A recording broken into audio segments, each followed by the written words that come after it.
I just wanted to give you a little bit of an update on your Can-Am. I'm just here working away on the front end parts. I've completed a few of the items on the front end, but the issue that I'm having at the moment has to do with your upper control arm bushings and the sleeves inside them.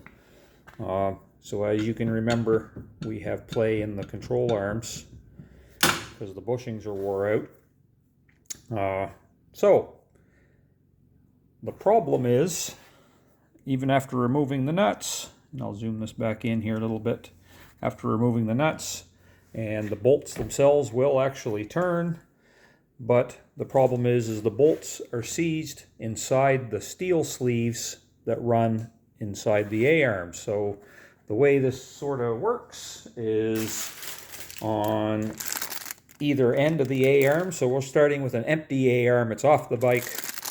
On either end, there's one of these bushings that slides inside the tube on either side. And inside those bushings slides one of these nice metal sleeves.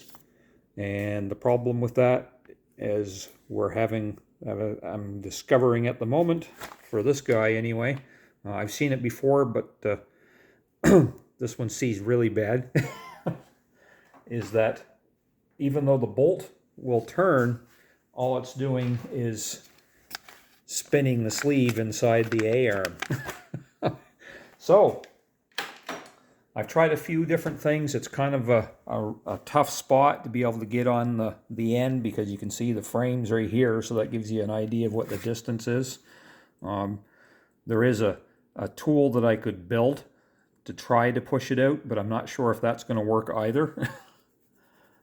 It just involves a threaded rod and a threaded collar, and just something that I can use to try to spread and push that bolt. But I think that the amount of force that we're going to need going slowly like that probably isn't going to make it so that it's going to work easily without me being hurt. Usually something like these, if this was facing forward, I would use something like an air chisel, and that sometimes will bring them. It kind of depends on how much rust is built up, the length of the bolt inside. Once you break that initial barrier where the rust is holding the bolt onto the steel sleeve, then then sometimes they'll come out. The other option is not quite as fun.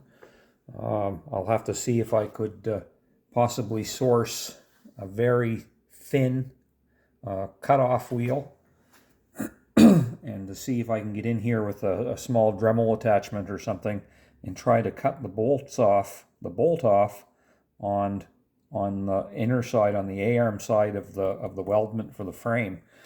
It won't do any good to cut it off on the head side, because the stubs of the bolt will still be hanging onto the frame, so they have to be cut off in here.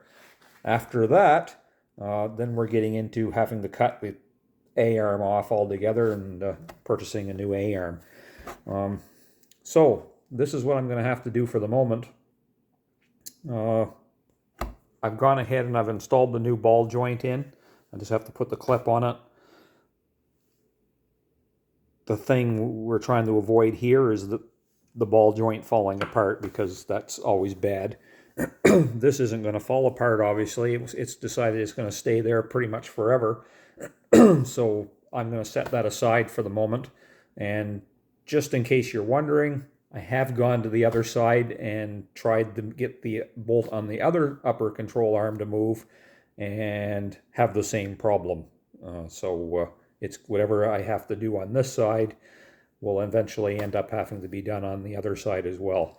So this is something that's going to take a little bit of time, and it's obviously going to require at least new bolts, and there's also metal spacers that go between the bushing and the frame. They would have to be replaced as well, and hopefully not a control arm or an A-arm.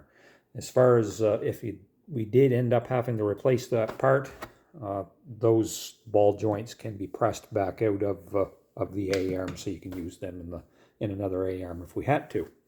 Anyway, I just wanted to let you know. So what I'm going to do is, even I've got the radiator. I'm luckily haven't drained any of the coolant out of it, so I never went that far with it. And before I tried it, I was glad of that. So I'm going to bolt this radiator back up in and finish doing what I can do. I do have the lower control arm bushings and sleeves already done. Didn't have that issue with the smaller metal sleeves down here in the lower control arm. So was able to finish that part up, and the wheel bearings done on your knuckle down there on the floor. And so I just have to go over to the other side and put another ball joint in, and I think that is it, besides the diff fluid for the front end of the bike. Anyway, I'm sure we'll be talking soon, and you have a great afternoon. Enjoy the weather.